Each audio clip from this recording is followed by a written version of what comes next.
what those big blow-up creatures on New Road are? Several protesters are out there every morning passing out flyers to commuters, while members of the New England Regional Council of Carpenters are not very happy with Quinnipiac's President John Leahy. They say Quinnipiac hired contractors that used subcontractors who do not provide enough benefits. Vice President of Public Relations John Morgan says this dispute is between union workers and the general contractors, not Quinnipiac. The trial against one of the alleged Cheshire home invaders continues today, and the only survivor, Dr. William Pettit, had to leave the courtroom as testimony became too graphic. Stephen Hayes faces charges including 3 counts of murder and sexual assault.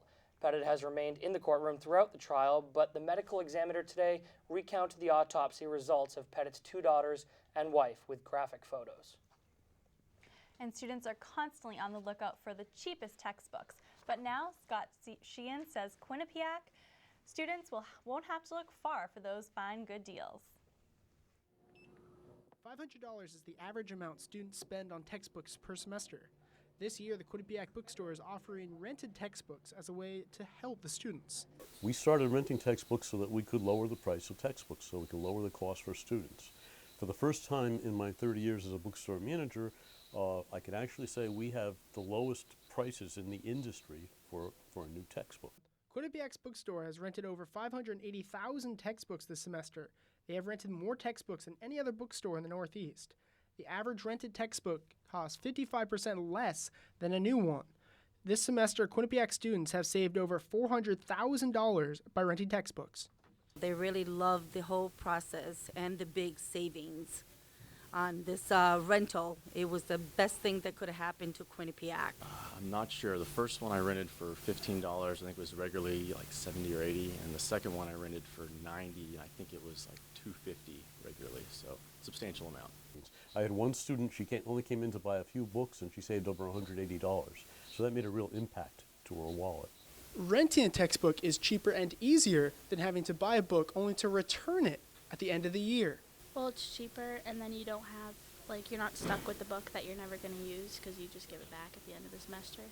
It's all in here at Quinnipiac. That's where the savings is, and that is the best way to go.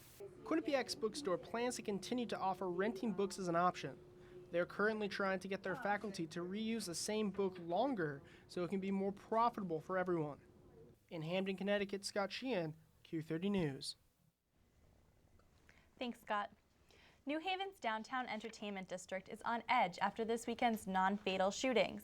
Police are still searching for the shooter, who opened fire early Sunday morning outside of the local clubs and bars. 2 bystanders were hit during the shootings. Both are expected to survive. Police fired back at the gunmen after they started shooting at them. This is the second shooting in New Haven's entertainment district this month. The investigation is ongoing, and New Haven police are asking you to contact them with any information. And that's not all. More violence downtown. A man was tasered outside Toad's Place Saturday night after a fight broke out around 1 a.m. A dozen police cars rushed to the New Haven hotspot and attempted to break up the fight. The identity of the man is unknown, but 3 others were arrested. New Haven police were not immediately available for comment.